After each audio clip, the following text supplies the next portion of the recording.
근데 그렇기 때문에 사실 우리가 뭘 마시고 시험하고 표현하고 서로 커뮤니케이션, 와인을 가지고 커뮤니케이션을 한다라고 하는 것의 90%는 전부 다 뭐다? 냄새가 90%다. 그렇기 때문에 여러분이 마음대로 표현해도 아무런 문제가 없다라는 거야. 괜히 이상한 책 보고 막 가시스 향이 난다 이런 말만 안 하면 돼. 어.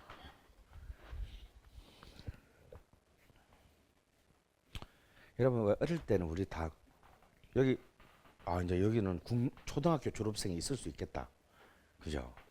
우리 국민학교 초등학교 다닐 때 연필 썼잖아요. 여러분 그런 경험 없어요? 연필을 이제 쓰다가 괜히 혀에다가 연필 안 그러셨습니까? 우리 때는 그러면 진하게 나눈다고 괜히 제가 죄송합니다. 제가 황해도 해주 출신이어서 우리가 물자가 좀 다 부족해가지고 왜냐면 우리 때는 이렇게 좀 약간 그 싸구려 연필들은 너무 이 글자가 진하지가 않아. 근데 힘을 묻혀서 쓰면 글자 진하게 써서 어쩔 수 없이 연필 여러분 다 샤프 쓰셨어요? 이거 쓰는데 그래서 저는 이 연필 총맛을 많이 봤어. 그 맛이 아직도 저는 기억이 나요. 근데 실제 그게 아연이잖아, 아연. 근데 실제 화이트 와인 중에 옛날 어릴 때 내가 연필 이 침에 이렇게 그 대서 할 때 쓰던 그 향이 나는 향과 맛이 나는 것들이 있더라고요. 이 뜻이 자기의 경험, 자신의 느낌, 그걸 그대로 그냥 이렇게 나누면 되는 거예요. 이것도 법이 없습니다.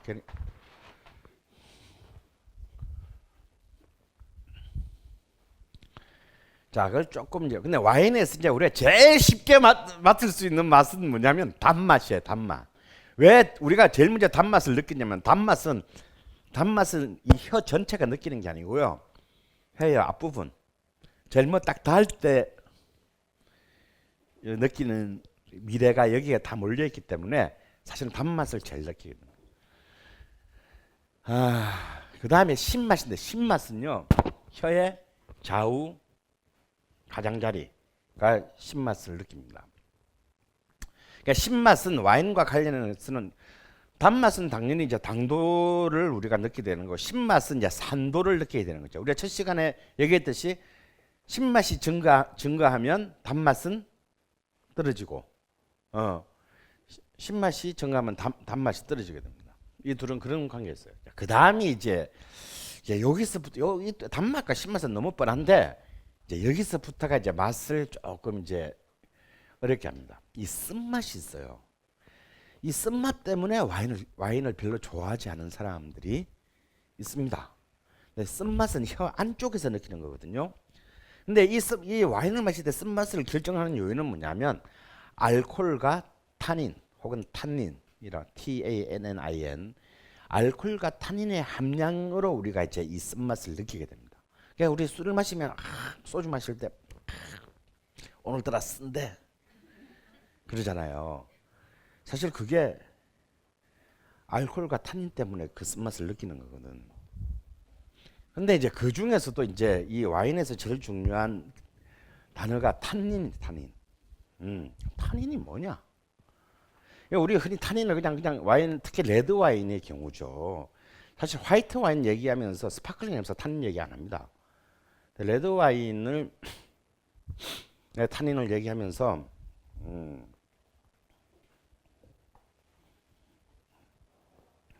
타닌을 얘기하면서 이제 흔히 뜰은 맛이라고 이렇게 그냥 생각하시는데 이게 뜰은 맛이 아니에요. 타닌은 뭐냐면 타닌이 그 와인에서 특히 레드 와인에서 그 하는 역할은요 일종의 천년 방부제입니다. 그래서 레드 와인이 10년이고 20년이고 30년이고 버틸 수 있게 만드는 가장 많은 요인 중에서 제일 큰 요인이 탄닌이에요. 그래서 이제 이 긴 수명을 부여하는 건데요. 쉽게 말하면 와인이 단백질의 구조를 바꾸는 역할을 합니다. 이 타닌이. 그러니까 와인이 빨리 부패한다는 것은 뭐지 산화된다는 거잖아요. 근데 이제 그 산화를 막아주는 기능을 하는 항산화 기능을 하는 것이 이 타닌입니다. 그럼 이 와인에서 타닌이 어디 있냐? 씨에 제일 많아요. 씨에. 씨. 그 다음에 여러분 줄기입니다. 그리고 마지막으로는 껍질이에요. 이 순서대로 탄닌이 들어 있습니다. 그러니까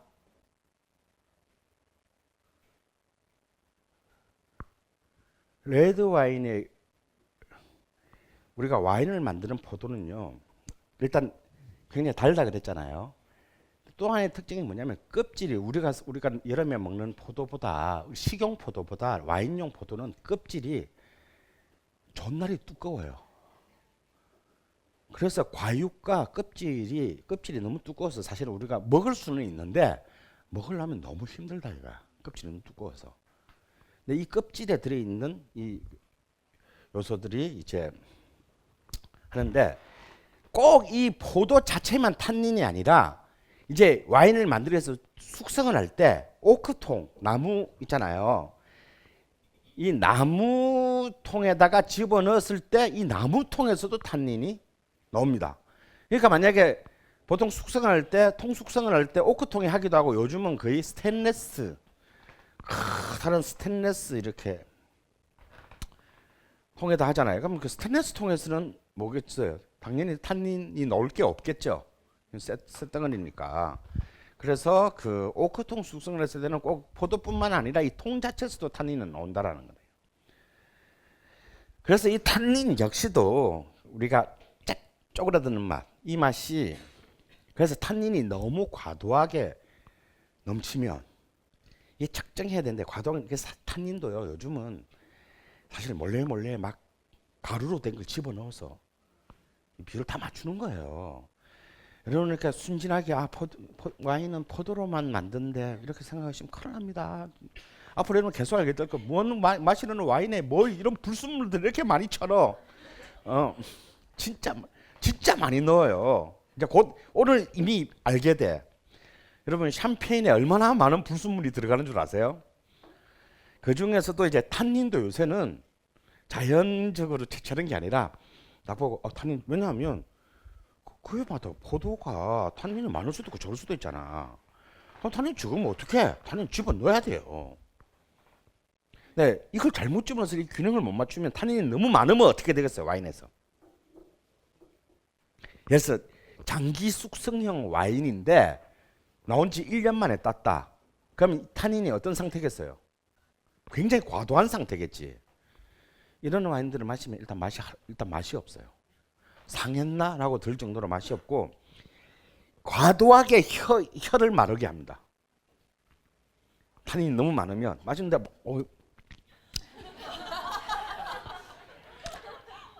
막 이래서 얼음물을 마시고 싶어진다든가 아니면 막 야 나물에다가 밥에다 고추장 좀 비벼가라 혀가 바짝바짝 마른다 이런 느낌이 나는 것이 뭐냐면 탄닌이 과도하기 때문에 아마 여러분 레드와인 마시면서 그런 느낌이 있었을 거예요. 혀가 너무 말라 이게 뭐 맛 이전에 갔다 왔다 이전에 혀가 너무 확 바짝 마른 듯한 느낌. 이건 탄닌이 과도한 상태입니다. 그래서 근데 이 탄닌이 정말 어찌 보면 역설적으로 내가 와인을 만드는 사람이라면 이 탄닌의 이 상태 밸런스가 내 와인을 10,000원에 팔 수 있냐 10만 원에 팔 수 있냐를 결정짓는 또 요인 중에 하나이기도 합니다. 그러니까 여러분 이렇게 한번 생각해 보세요. 이 탄닌은 뭐 포도에만 있는 게 아니라 온갖 데 다 있죠. 여러분 차에도 여러분 마시는 티 차에도 탄닌이 많단 말이에요. 왜 잘못 우려내면 맛이 막 그렇잖아요. 그럴 때 우리 어떻게 합니까? 차에다가 우유를 부으면 그 탄닌이 중화되죠.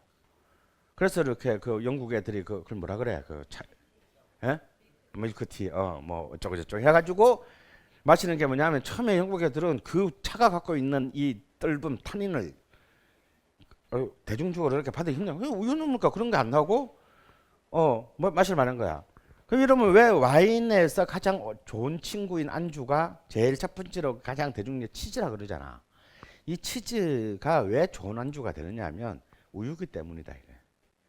차에 우유가 있듯이. 그래서 왜 레드 와인을 마실 때 그냥 치즈를 사람들이 많이 먹게 됐냐면 무의식적으로 타닌이 정확하게 맞지 않았을 때 그것을 밸런스를 잡기 위해서 유제품인 치즈를 먹는다.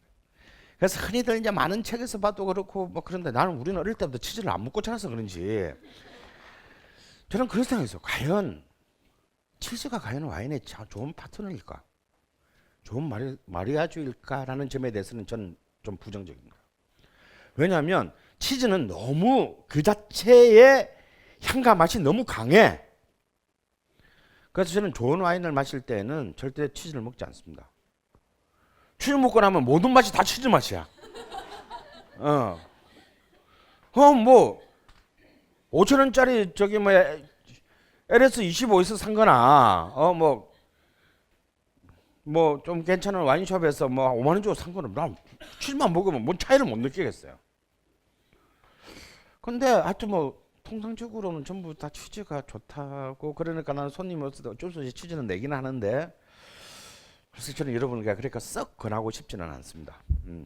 근데 하여튼 와인과 치즈가 궁합이 좋게 된 이유도 길고 따지면 뭐다? 탄닌이다 이거다 이거.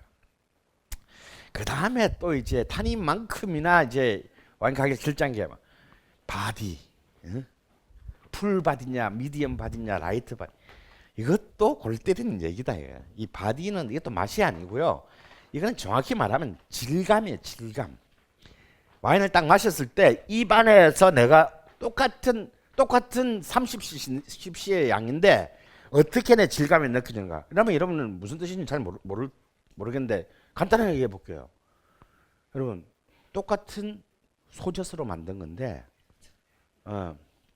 소젖으로 만든 건데 예를 들어서 파스텔 우유 한 모금하고 그 다음에 왜 지방을 왜 빼지 않은 우유 있잖아요. 한 모금하고 다음에 생크림 여러분 요리할 때 쓰는 생크림 한 모금하고 마실 때 똑같은 소젖으로 만든 거야. 근데 입안에서 느끼는 느낌이 완전히 다르겠죠. 그 차이가 순서대로 라이트 바디, 미디엄 바디, 풀 바디예요. 그러니까 입 안이 이 구강이 느끼는 질감을 말합니다. 그래서 근데 이제 이러면 로버트 파크 이런 인간들 때문에 갑자기 와인이 전부 다 막 풀 바디 와인이 비싼 와인으로 됐는데 아직도 많은 철학을 가진 제작자들은 씨발 세계 와인 업계가 미쳤다. 그 마치 우리가 전부 다 우유 대신 생크림을 마시자 하는 거하고 똑같다. 나는 그냥 저 새끼가 80점을 주든 말든 나는 내가 생각하는 와인의 맛을 고수하겠다라는 와이너리의 그 양조가들이 많아요. 근데 걔들이 이제 점점 시장에서 이제 대세에서 이제 밀려나고 있는 거죠. 그리고 또 이 바디감을 결정하는 두 중요한 요소가 뭐냐면 지난 시간에 잠깐 얘기했는데 뭐라 그랬어요? 알코올 도수예요.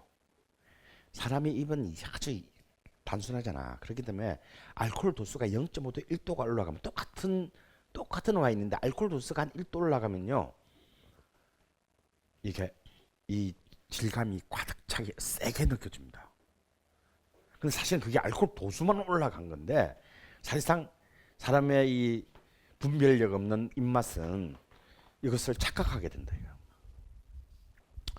그래서 이제 인간들이 자꾸 알코올 도수만 자꾸 와인의 알코올 도수만 올리는 경향이 지금 세계적인 경향이다 이거야.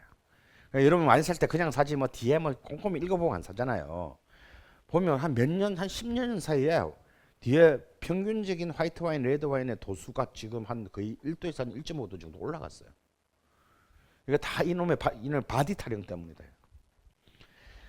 그 다음에 맛은 아니지만 와인에서 진짜 중요한 맛이 있는데 이것도 역시 가격에 결정하는 굉장히 중요해요. 뒷맛입니다. 이제 피니시라고 하기도 하죠. 와인을 마셨을 때 와인을 목으로 넘기고 난 뒤에 입안에 남아 있는 여운을 말합니다.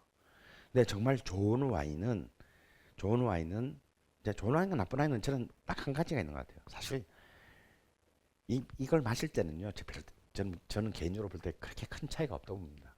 근데 정말 굳이 좋은 와인은 비싼 와인은 어떤 거냐면 마시고 난 뒤에 그 향과 맛이 한 2분에서 3분 정도가 계속해서 지속되는 느낌이 있어요.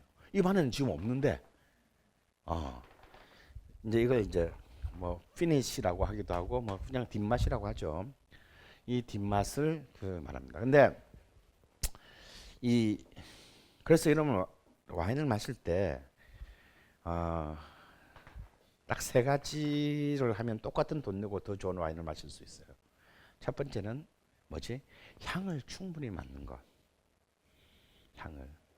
두 번째는 입안에 넣었을 때 그냥 꿀꺽 삼키지 마시고 입안에서 한 3초, 4초 정도를 머금고 있으면 충분히 그 맛과 향이 입안에 가득 차겠죠. 그냥 확 넘겨버리면 이게 남아있는 시간이 짧아서 그 맛을 충분히 느꼈습니다. 그래서 와인을 마실 때 한 3초 정도. 근데 뭐 소믈리에들은 그 맛을 더 알기 위해서 딱 입안 들어가서 막 아주 양치질을 해요. 근데 소믈리에들은 그렇게 합니다. 그리고 휙 뱉어버리죠. 왜냐면 걔들은 테스트를 다 해야 되니까 그 계속 마시다가는 몇 잔 마시면 맛도 구분이 안 되고 다 취해버려. 근데 막 하고 지랄 뜨는데 우리는 그렇게 하면 안 됩니다. 내가 좀 소믈리에 자격증을 없죠. 내가 소믈리에 가깝지 않으면서 꼭 그런 인간들이 꼭 있어요. 10,000명 중에 1명 있습니다. 같이 이렇게 재밌게 마시는데 혼자서 막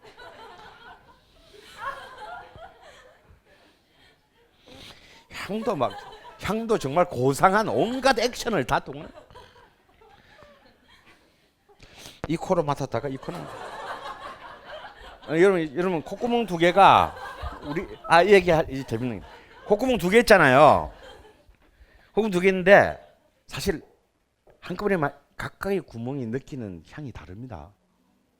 여러분 이제 좀 이따 실험해 보세요. 이제 한쪽 코만 맡아보고 한쪽 코만 맡아보고 양쪽 코를 맡아보세요. 본래 실제 소믈리에들이 향할 때 그렇게 합니다. 한쪽 코 두 개다. 근데 우리는 소믈리에가 아니에요. 야, 그 얼마나 흉물스러운지 알아? 앞에서 보고 있으면. 그리고 그까지는 봐줄만 해. 이거는 그런 지랄 하면 안 됩니다. 그냥 우아하게 입안에 넣었다가 조금씩 싹 마시고 그 여운을 즐기는 거예요. 이 세 가지만 하면은 똑같은 만원 내고 마시는데 그냥 원샷 하는 사람하고 이제 좀 다르겠죠. 이제 와인이 이제 비와인 재배 지역에서 제일 이제 막 하게 된 게 이제 특히 이제 그 건강에 좋다, 심장과 혈관에 좋다, 다 개소리입니다. 그런 거는 다 개소리고요. 많이 마시면 죽어요. 와인도. 그래서 이제 유명한 말이 있죠. 프렌치 패러독스라는 말 아세요? 근데 실제로 미국은 이제 지금 와인의 최대 소비국이 됐지만 한 70년대까지 미국의 국민주는 뭡니까? 예? 맥주지, 맥주. 근데 이제 실제 미국에서 그런 조사를 했어요. 미국 사람들이 이 동맥경화, 그러니까 혈관계통 질환에 걸리는 그 비율하고 프랑스 애들이 혈관계통 그 비율을 했더니 너무나 큰 차이가 난 거예요. 그래서 그 이유가 뭘까라고 했더니 식습관이고 그 식습관 중에서 굉장히 중요한 위치를 차지하는 게 와인이다. 이런 이제 결과가 사실 나온 건 사실입니다. 근데 그건 이제 하나 말고 둘은 모르는 소리예요. 프랑스인들은 미국인들에 비해서 심장 혈관 관련 그 질병이 낮은 대신에 그 대신에 간 관련 질환율은 훨씬 높았다 이거야. 그래서 이것이 이제 프랑스의 역설, 그래서 프렌치 패러독스라고 합니다. 그러니까 심장 혈관만 생각하면 안 되고 그리고 제가 지난 시간에도 잠깐 얘기했지만 뭐 이게 다 폴리페놀이라는 성분 때문인데 그 폴리페놀은 꼭 와인에만 있는 게 아니라 온갖 데 다 있다. 초콜릿에도 있고 뭐 온갖 데 다 있습니다. 그 다음에 또 와인에 들어가는 이제 이 와인에는 꼭 들어가야 되는 또 하나의 요소가 돼. 이 뭐냐면 발효가 딱 끝나고 난 뒤에 이제 술을 담잖아요. 그럼 그 순간부터 부패하기 시작할 거 아니에요. 이게 물인데 고여 있는 물인데 당연히 부패할 거 아닙니까? 근데 이 부패를 막는 가장 큰 요인 중에 하나가 이제 아까 이제 탄닌이 숙성 긴 시간을 견디게 만드는 힘이라면 바로 직접적인 부패를 막는 가장 중요한 것은 SO2 이산화황입니다. 근데 포도 자체에 이산화황 성분이 있는데 그것만 가지고는 이 부패를 방어하기 힘들어서 사실 이산화황을 집어넣는다 이거야. 와인이 병업하기 전에 이산화황을 집어넣습니다. 근데 이건 뭐 그렇게 이제 인간의 건강에 그렇게 나쁜 건 아닌데 좋은 건 아니겠죠. 그러니까 이 이산화황을 왜 넣게 됐냐면요. 옛날에는 다 이 오크통, 나무통에다가 와인을 했잖아요. 그럼 한 번 쓰고 나면 이걸 어떻게 할 거야? 이걸 버릴 거냐? 버리고 새로 통을 만들어야 되나? 내년도 거 담글 때. 하는데 유황을 태워서 이 안을 사기들이 이게 이제 이산화황의 역할은 뭐냐면 살균이거든, 살균. 와인을 부패하게 만드는 균을 없애는 살균 역할인데 당연히 그 시작은 통에서부터 시작할 거 아니에요. 그래서 그 통에 남아있는 잔존균들을 죽이기 위해서 유황을 태워서 연기로 마지막에 이제 아무리 깨끗이 씻어도 이제 그 성분이 나무에 스며들어가 있으니까 이 균들을 유황을 태워서 나는 따지고 보면 이산화황으로 이걸 소독을 한 거예요. 그러니까 그걸 우리 이제 먹고 있는 거야 지금. 그 와인에 직접 넣어 그걸. 그게 이제 점점 지나쳐가지고 옛날에는 와인 만들어서 바로 먹었기 때문에 뭐 어차피 1년 안에 다 먹어버렸기 때문에 오래 견디고 자주고 할 틈이 없었단 말이에요. 그러니까 옛날에는 포도를 갖다가 9월 달에 따기 시작하잖아요. 가을에. 북반구의 경우에 9월 달에 따기 시작하면요. 그 전에 만든 거는 8월 전에 다 먹고 없애야 했어요. 그거 더 지나면 어차피 썩을 거니까 그게 8월 달까지 다 먹고 없었단 말이야. 근데 이제 이것을 점점 오래 보관하고 그 오랫동안 보존되면서 발생하는 어떤 그런 숙성 이런 것들에 인간이 집착하기 시작하면서 아예 와인 병 안에도 이산화황을 이제 들어가기 시작한 거죠. 근데 사실 이 와인에 들어가는 정도의 이산화황은 그렇게 뭐 크게 인간의 건강을 해칠 만한 것은 없지만 그래도 한 아주 가끔씩 천식 환자들은 여기에 약간 네거티브 반응을 보이기도 한다. 그러니까 뭐 그냥 좋은 건 아니다 이거죠. 그러니까 와인이 건강에 좋다는 것은 아무 얘기가 아니다.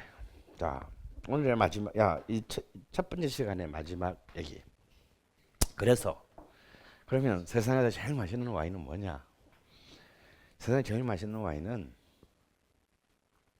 제가 우리 어제 첫 번째 시간 시작할 때 그런 얘기 있었죠. 세상에서 제일 바보인 2명. 와인하고 찌에 대해서 좀 안다고 생각하는 놈. 세상에 제일 불쌍한 놈은 비싼 와인을 혼자 차 마시는 놈. 따라서 세상에 제일 맛있는 와인은요. 사랑하는 사람과 마시는 와인이에요. 이거 역시 프랑스의 속담이지만 전 실제로 살아보면서 그런 걸 정말 진하게 느낀 적이 한 번 있습니다. 제가 이제 그 와인 가게를 막 시작했을 때 제 친구 중에 이제 심산이라는 작가가 있어요. 이놈은 이제 와인 책도 쓰고 와인에 미친 놈이야. 근데 이 와인을 막 마시는 놈들은 그런 게 있어요. 로마네 꽁티를 언제 먹어보지? 이제 이런 게 있어요. 지금부터 한 5년쯤 전인 것 같아요. 근데 어떻게 하다가 프랑스에서 와인 공부를 하는 사람과 연결이 됐는데 얘가 로마네 꽁티 한 박스를 살 수 있다라는 거야. 현지에서. 로마네 꽁티 얘기는 나중에 또 나옵니다. 근데 그 당시에 5년 전에 이미 로마네 꽁티가 한 병당 얼마였냐면 한 1,500만 원쯤 했어요. 근데 이 한 박스가 12병이잖아요. 한 박스 12병인데 로마네 꽁티는요. 한 박스에 로마네 꽁티는 한 병밖에 없어요. 네. 바로 그 본 로마네의 그 그랑크리 밭에서 나는 다른 종류들 가령해서 뭐 에세조 2병. 근데 에세조 이런 것도 좀 한 100 몇십만 원, 200만 원 합니다. 그러니까 같은 도멘드 로마네 꽁티. 그러니까 DRC 밭에서 나는 로마네 꽁티가 아닌 다른 그 밭에서 나는 그보다 이름이 떨어지는 와인들이 5종류가 섞여서 한 박스를 구성하는 거예요. 그걸 딱 1년에 6천 박스를 만드는 거예요. 그러니까 1년에 6천 병이 되는 거죠, 로마네 꽁티는. 근데 이거는 이제 우리가 돈 좀, 나 뭐 돈 뭐, 그냥 한 50억은 그냥 오늘 유흥비로 써도 돼. 라고 하는 사람도 전화해서 2박스 갖다 줘. 안 됩니다. 왜냐하면 그건 이미 다 살 사람이 정해져 있어요. 그래서 1번 박스부터 12번 박스까지는요. 어디 들어가냐? 영국 왕실에 들어갑니다. 다음에 13번부터 몇 번까지는 다우닝가 1번지 영국 수상관제에 들어가요. 다음에 또 뭐 20몇 번부터 몇 번까지는 프랑스 대통령궁 이름이 뭐지? 예? 엘리제궁에 들어가요. 이렇게 해서 이미 번호가 다 정해져 있어. 그리고 뭐 3700 몇십 번부터 몇 번까지는 예를 들어서 뭐 그 저기 뭐죠? 그 미슐랭 가이드 별 3개짜리 200년 동안 거래한 200년 동안 이 DRC하고 거래한 레스토랑 당연히 가야죠. 그렇게 해서 내가 뭐 돈 좀 있다고 가가지고 저 한 이번에 한 10박스 그냥 제가 사면 안 돼요? 안 돼요. 팔 수가 없어. 정말 이 몇 박스를 받기 위해서는 몇십 년간의 우정이 필요합니다. 물론 돈을 든 우정. 돈도 없이 우정만 쌓는다고 주지는 않을 거고 현금을 손에 쥔 우정이 필요하다고. 그래야 뭐 맨 끝부분에 몇 병. 그거 말고는 여러분이 우리가 로마네 꽁티를 살 수 있는 길은 그 크리스티 경매 이런데 어쩌다가 나오는. 그래서 갑자기 별 3개 레스토랑에 주인이 돌아가시고 주인이 죽고 그 아들이 그걸 물려받지 않았다. 그래서 할 수 없이 그 안에 있는 자기들이 갖고 있는 와인 재고는 비싼 와인들은 경매로 나오거든요. 그럴 때나 미친 듯이 비딩해서 사는 경우 말고는 없어요.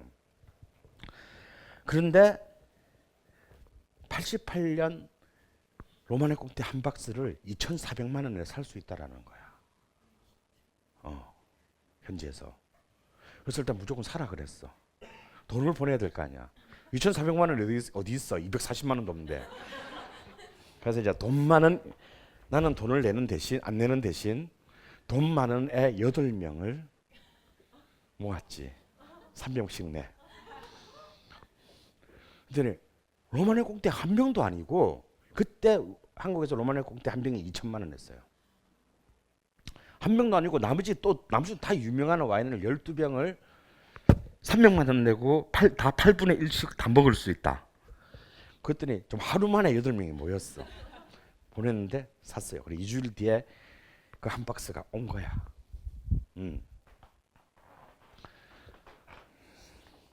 그런데 한 박스 왔는데 딱 오는데 이 소문이 귀신같이 퍼져가지고 난 알지도 못하는 청담동에 무슨 존나 비싸린 레스토랑에 전화가 왔어. 로마네 꽁티 한 병만 2,400에 사겠다. 니들 어차피 와인 좋아해서 이거 산 거잖아. 그럼 나머지 11병은 너희들은 공짜로 먹는 거야. 그때 또 어떤 처음 들어보는 무슨 뭐 어마어마한 뭐 또 무슨 사장님 전화가 와서 로마네 꽁티 너희들이 로마네 꽁티 먹으려고 그거 산 거 아니냐. 나머지를 11병을 2,400만 원에 사겠다. 이 사람 그냥 와인을 좋아하는 사람이지. 그러니까 이미 로마네 꽁티는 먹어봤고. 야 정말 우리는 그때는 뭐 SNS도 없었고 뭐 그럴 때인데 우리는 사이트도 안 올렸는데 뭐 도 보도 못하는 그런 전화가 오기 시작하는 거예요.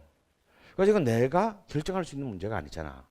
이제 딱 다 8명 모았어. 자, 이런 제안들이 있다. 거기 이제 의사도 있고 변호사도 있고 뭐 회사 뭐 임원도 있고 뭐 이런 사람들이 있는데 어떻게 하면 되냐? 어떻게 하고 싶냐? 그랬더니 여기서 직업에 따라서 입장이 다 달라져. 그러니까 의사, 변호사 이런 자영업자들 있잖아. 이 사람들은 자영업자들이잖아. 이런 사람들은 실리가 중요해. 로마네 꽁티만 팔자. 그럼 나는 한 푼도 안 내고 그 딴 것도 사실은 한 병도 먹어본 적이 없는데 그 11병을 공짜로 마실 수 있는 거잖아. 근데 회사 임원 뭐 좀 사업하는 사람들 이런 사람들은 반대야. 로마네 꽁티만 먹고 나머지를 팔자. 그러니까 이 사람들은 로마네 꽁티 마셔봤어. 이 얘기가 한번 필요한 사람들이야. 근데 이제 그 중에서 유일하게 직업이 없는 2명 나와 심산 우리 둘은 그 얘기를 막 갑론을박이 오가는 상황에서 우리 둘은 뭘 하고 있었냐? 와인을 막 따고 있어. 여기 계속해. 가을보니까 이 새끼들 이거 좀 있으면은 12개 다 팔아먹자 이게 나올 것 같은 거야. 그래서 뭐 얘기 계속해 하고 그냥 계속. 야 마시면서 얘기해.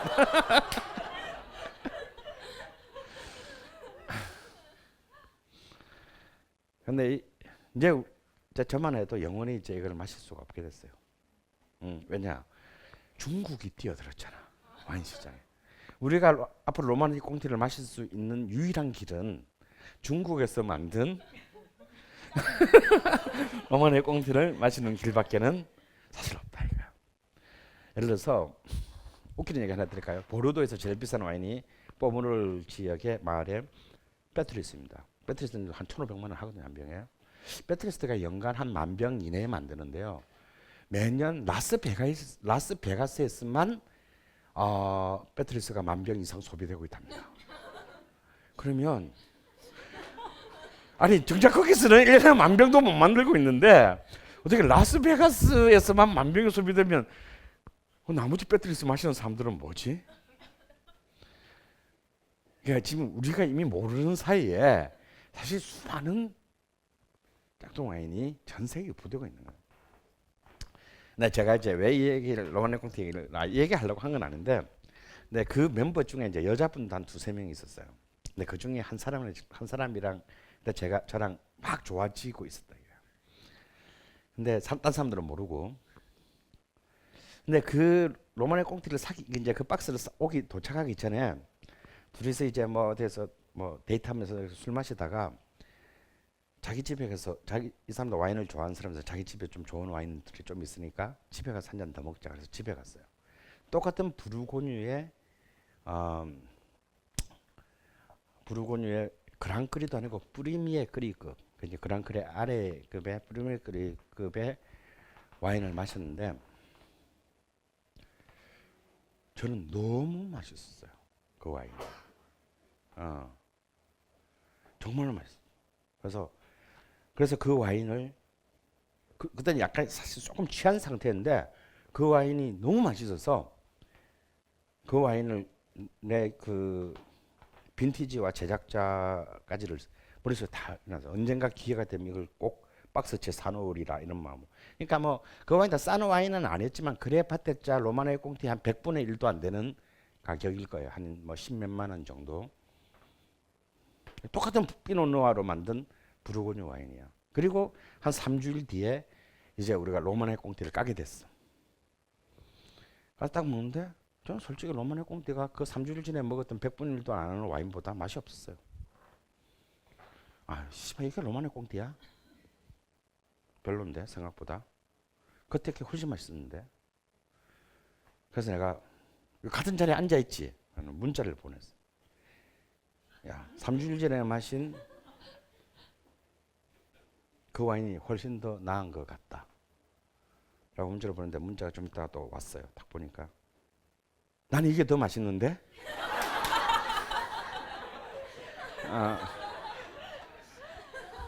그 순간 알았습니다. 여자는 나만큼 나를 좋아하지 않는구나. 그래서 저는 아직도 그 와인을 찾고 있는데 그 뒤로 물론 부르고뉴가 와인을 보르도는 대량 생산하는 거고 부르고뉴는 조그만한 도면에서 생산하기 때문에 실제 생산량은 굉장히 적습니다. 그러니까 한국에도 수입이 좀 잘 안 되고 있는 것도 사실이고 비싸기 때문에. 그런데 5년이 지난 동안 그 와인을 단 한 번도 보지를 못했어요. 그리고 프랑스에 가는 부르고뉴에 가는 애들한테도 꼭 이 동네를 들리거든 이 빈티지의 이 와인을 이 인간이 만든 걸 꼭 사와라. 눈에 띄는 대로 사오라. 그런데 아직까지 한 명도 그것을 사오는데 실패를 했어요. 근데 물론 그 와인은 그렇게 유명한 와인도 아니고 또 그 빈티지가 흔히 말하는 부르고뉴의 슈퍼 빈티지도 아닙니다. 그럼에도 불구하고 저는 다는컨대 저한테는 그놈의 뭐 부르고뉴의 왕이라고 하는 로마네 꽁티보다 미셸 그로가 만든 니생저르주 프리미에 크리 2002년에 훨씬 더 저한테는 훨씬 더 맛있었어요. 근데 그게 그 차이가 뭘까라고 생각했더니 결국 누구랑 마시냐에 따라서 와인이 결정되었다라고 밖에는 저는 생각할 수 없어요. 만약에 제가 아마 혼자서 다시 그 똑같은 빈티지 와인을 내가 내일 구해서 마실 때 내가 머리에 총 맞았지 씨발 이게 로마네 꽁트보다 훨씬 더 맛있다라고 생각하는 바보 아니야라고 생각할지도 몰라요. 혹은 다시 내가 그 와인을 만나서 마시게 됐을 때 그래 역시 이게 로마네 꽁트보다 훨씬 더 나았다. 나는 이게 더 최고다라고 생각할지 그건 잘 모르겠어요. 아직까지 만나본 적이 없기 때문에. 그래서 혹시 여러분이 이 와인을 여러분도 만나게 된다면 꼭 저한테 전화를 혹은 벙커원 게시판에 올려주시기를 바랍니다.